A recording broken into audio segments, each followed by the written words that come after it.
असतील, पण आजपर्यंत ह्या नातेवाईक व्यक्तीने तुम्हाला कधी कुठली संधी दिली नसेल की तुम्हाला अरिष्ट इन्कम सोर्स मिळेल, एखादा व्यवसाय मिळेल आणि तुम्ही तुमच्या मुलांचं भविष्य आणि करिअर चांगलं करू शकता, स्वप्न पूर्ण करू शकता.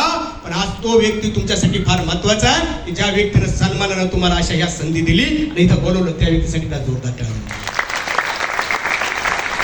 अशा परिस्थितीमध्ये या बिझनेसमध्ये आलो, बसलो. तुम्ही जसं आज ऐकताय, मला ऐकण्याची इच्छा नव्हती. मी सुद्धा बसलो होतो, ऐकत होतो. असं वाटत होतं कधी संपत आहे, कधी बाहेर जातो.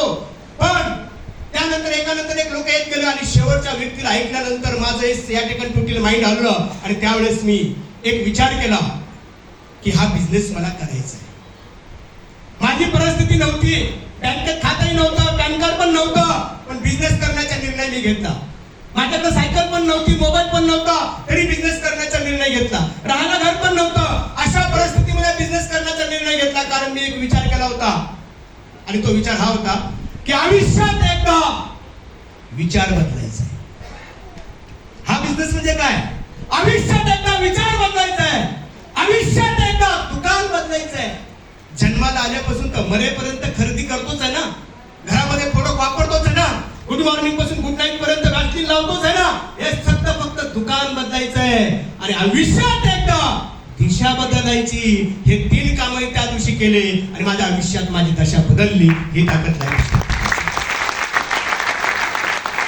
आणि बिझनेसला सुरुवात करताना 1-2-3 प्रश्न माझ्या मनाला विचारले होते की 15 वर्ष मेहनत करतोय, एकटा काम करून कधी सक्सेस बनत नाही, नोकरी करून माणूस करोडपती बनत नाही. हा बिझनेसची ताकद आहे, या प्रोडक्टची ताकद आहे, या प्रोडक्टची ताकद आहे, टीम वर्कची ताकद आहे. हे माझ्या लक्षात आलं होतं आणि मी माझ्या मनाला 2 प्रश्न विचारले होते.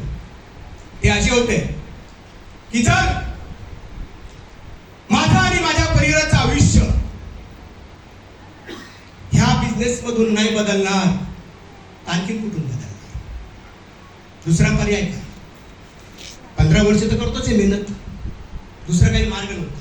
दुसरा प्रश्न विचारला होता, माझ्या आणि माझ्या परिवाराचं आयुष्य आता नाही बदलणार तर कधी बदलणार? कारण आज माझ्याकडे ताकद आहे, आज मी वेळ देऊ शकतो, आज मी काम करू शकतो. म्हातारा झाल्यावर काही करू शकत नाही, 60-70 हजार वर्ष झाल्यानंतर काही करू शकणार नाहीये, तेवढा या ठिकाणी एनर्जी राहणार नाही. आत्ताच करायला पाहिजे. ह्या गोष्टी माझ्या मनाला या ठिकाणी मी सांगितल्या आणि निर्णय घेतला की मला ह्या बिझनेसला सुरुवात करायची. मित्रांनो, त्याच दिवशी बिझनेस ऐकला, त्याच दिवशी फॉर्म साईन केला, त्याच दिवशी सुरुवात केली. आणि सुरुवात केल्यानंतर माझ्या सिनियरने मला एकच सांगितलं होतं की ह्या बिझनेसमध्ये जर सक्सेस बनायचं असेल तर 2 कंडिशन आहे, 2 नियम आहे. म्हणलं काय? स्वतःचं डोकं वापरायचं नाही. मी त्यांना म्हणलं का नाही वापरायचं?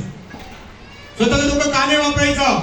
कारण मी स्वतःला ग्रेट समजत होतो, हुशार समजत होतो. त्यांनी मला एकच सांगितलं, अरे राजा, तू स्वतःचं डोकं जर वापरलं असतं, काहीतरी चांगलं झालं असतं, त्या 35 वर्षामध्ये तुझ्या परिवाराचं काहीतरी वेगळं अनुभव मिळालं असतं, जे आजपर्यंत झालं नाही. त्याच्यामुळे वापरायचं नाही. म्हणजे ठीक आहे. दुसरं मला कारण सांगितलं होतं, हा बिझनेस तुम्हाला कुणाला सांगायचा नाहीये, कुणाला डोकं लावायचं नाहीये. म्हणजे का?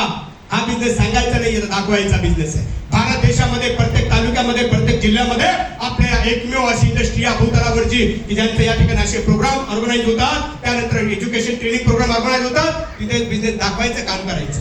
आणि मला तिसरा प्रश्न या बिझनेसमध्ये मी विचारला होता की जर मी हा बिझनेसला सुरुवात केली तर माझं नुकसान काय?